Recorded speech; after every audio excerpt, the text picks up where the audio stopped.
Hello everyone, আজকে চলে এসেছি লাউ চিংড়ির ভিডিও নিয়ে। চিংড়ি মাছগুলোকে সুন্দরভাবে পরিষ্কার করে নিতে হবে, তারপর ভালো করে ধুয়ে নিতে হবে। 1 চামচ মতো হলুদ দেব, নুন দেব স্বাদ মতো। এবার দেখুন চিংড়িগুলো দেখুন ভালোভাবে ছাড়িয়ে নেওয়া হয়েছে। এবার এটাকে ভালোভাবে মাখিয়ে নেব, কোনো মশলা ছাড়া। খুব সিম্পল এবং চটপট হয়ে যাবে এই রেসিপিটি। আমার এখানে নুন হলুদটা ভালো করে মাখানো হয়ে গেছে। দেখুন এখানে একটা কড়াই নিয়ে নিয়েছি। কড়াইটা ভালো করে গরম হয়ে গেলে সর্ষের তেল দিয়ে দেবো।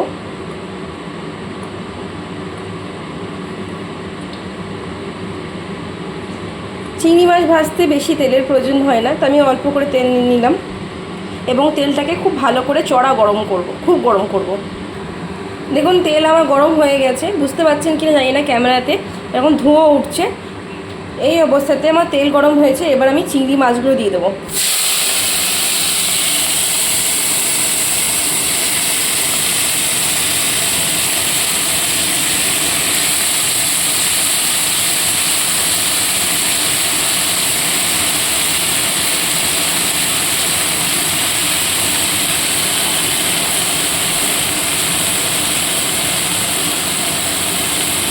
এবার এটাকে ভালো করে ভেজে নেব।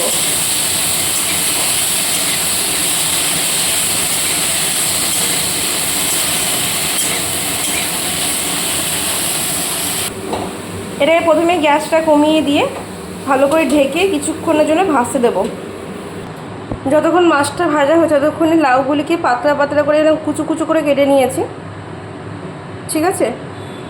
আর আলু কেটে নিয়েছি, আজকে লাউ দিয়ে আলু দিয়ে চিংড়ি মাছ দিয়ে করবো। ছোটো ছোটো করে আলুগুলো কেটে নিয়েছি। এবার লাউটা যখন কেটে নিয়েছি এরকম করে, এর ওপর অল্প পরিমাণে নুন দিয়ে দেবো কাঁচা লাউয়ের মধ্যে, দিয়ে ভালো করে চটকে চটকে মাখবো। তাহলে এই যে লাউয়ের তো এমনি একটা জল থেকে প্রচুর পরিমাণে জল বেরোয়, আর এইভাবে নুন মাখিয়ে দিলে জলের পরিমাণটা আরও তাড়াতাড়ি বেরিয়ে যাবে এবং লাউটা খুব তাড়াতাড়ি সেদ্ধ হয়ে যাবে, আর গ্যাসটাও কম পড়বে।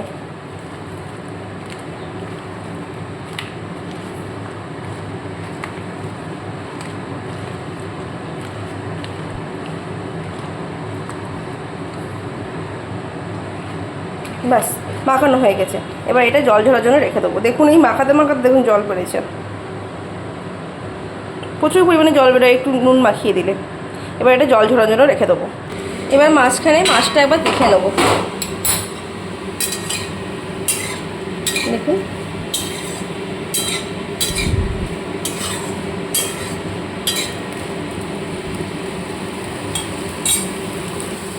এবার আমি গ্যাসেরটাকে পুরো ফুল হাই ফ্লেমে করে দেবো। এবার এটাকে ভালো করে ঢাকা না দিয়ে ছড়িয়ে নিয়ে ভালো করে ভেজে নেবো মাছটাকে।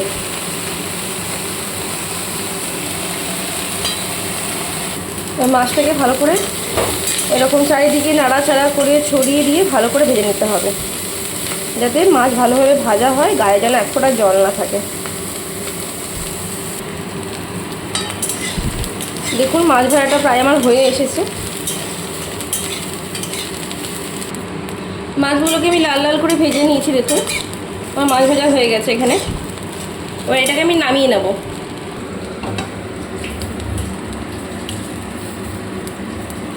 এবার আমি কড়াইয়ে খানিক তেল দিয়ে দেবো, সর্ষের তেল।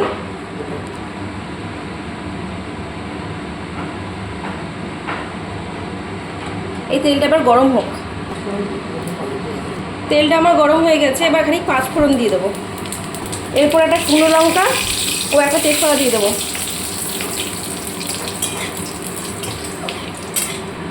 এবার কেটে রাখা লাউগুলোকে দিয়ে দেবো। আচ্ছা, একটু বলা ভুল হলো, এখানে পাঁচফোড়নগুলো সব ভালোভাবে ভাজা হয়ে গেছে। এবার কেটে রাখা এই আলুগুলো দিয়ে দেবো, কুচনো আলুগুলোকে একটু ভাজতে হবে ভালো করে।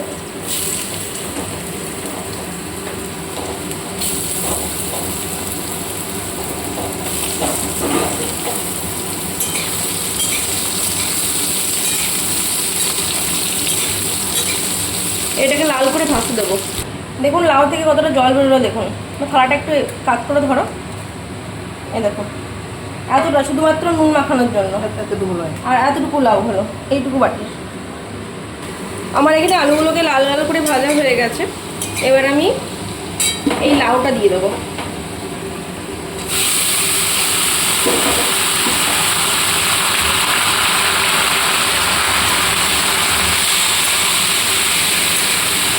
ভালো করে নাড়াচাড়া করে ভেজে নেবো।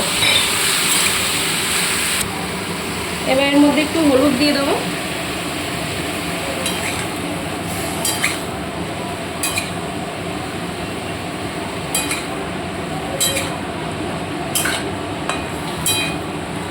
আর লাউয়ে আমার নুন আছে, মাছেও আমি নুন দিয়েছিলাম, সেই বুঝে অল্প করে, একদম অল্প নুন দেব। এই একদম অল্প করে এইটুকু নুন দিয়ে দিলাম।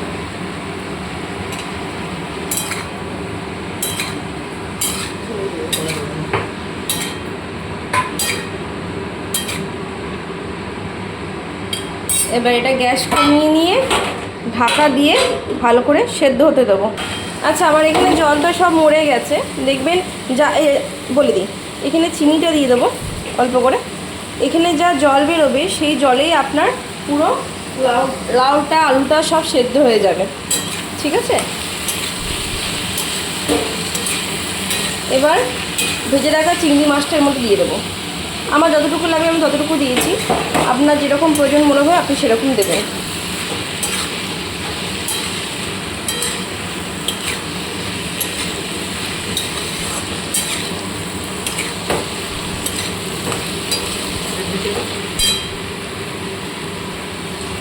এবার এটাকে ঢাকা দিয়ে কিছুক্ষণ ভাজতে দেবো। গ্যাস কিন্তু পুরোটাই কমানো থাকবে। তো আমার এখানে ভালোভাবে একটু বাকি এই যে লাউ আলুগুলোকে একটু এভাবে মেরে দেবো, ভালো করে একটু একটু হালকা করে গলিয়ে নেবো।